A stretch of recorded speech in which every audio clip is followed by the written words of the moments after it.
এর সমাধানটা দেখব। সামাজিক সমস্যা বিশ্লেষণ করে ইসলামের বিধিবিধানের আলোকে সমাধান করি। আমরা দৈনন্দিন জীবনে আমাদের চারপাশে প্রতিনিয়ত বিভিন্ন সমস্যা বা চ্যালেঞ্জগুলো দেখতে পাই। ইসলামের নির্দেশনা বিধিবিধান যথাযথভাবে চর্চা করলে এ ধরনের সমস্যার সমাধান করা সম্ভব। তুমি যে এলাকায় বা অঞ্চলে বসবাস করো সে এলাকায় বিভিন্ন সামাজিক সমস্যার সমাধানে ইসলামের বিধিবিধানগুলো বিশ্লেষণ করবে। কাজ 1, সমস্যা বা চ্যালেঞ্জ অনুসন্ধান। তুমি যে এলাকায় বা অঞ্চলে বসবাস করো সে এলাকার বিভিন্ন সমস্যা বা চ্যালেঞ্জগুলো সামাজিক সমস্যা তালিকা করো। এরপর তোমার একজন সহপাঠীর কাছ থেকে জেনে নাও সে কী কী সমস্যা বা চ্যালেঞ্জ খুঁজে পেল। নমুনা ছক, আমি যা খুঁজে পেলাম এবং প্রথম বন্ধু যা খুঁজে পেল। চলো এখন আমরা কাজ 1-এর অ্যান্সারটা দেখে নিই। সমস্যা বা চ্যালেঞ্জ অনুসন্ধান। আমি যে এলাকায় বা অঞ্চলে বসবাস করি সে এলাকায় বিভিন্ন সমস্যা বা চ্যালেঞ্জগুলোর তালিকা তৈরি করা হলো এবং আমার একজন সহপাঠীর কাছ থেকে জেনে সে কী কী সমস্যা বা চ্যালেঞ্জ খুঁজে পেল তা উল্লেখ করা হলো।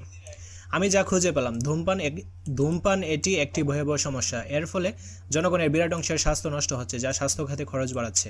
মাদকদ্রব্য এটিও একটি খারাপ প্রভাব, যার ফলে মানুষের সামাজিক ও আর্থিক জীবনযাপন ক্ষতিগ্রস্ত হচ্ছে। মদ, গাঁজা, ইয়াবা নানা মাদকের ব্যবহার চলছে।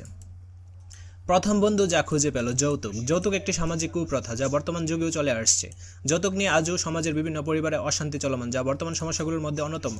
শিশু শ্রম, আমাদের সমাজে বেশিরভাগ মানুষই দরিদ্রতায় ভুগছে, যার ফলে পিতামাতা পরিবারের খরচ মেটানোর জন্য ছোট ছোট বাচ্চাদের বিভিন্ন শারীরিক কাজে পাঠিয়ে থাকে। তো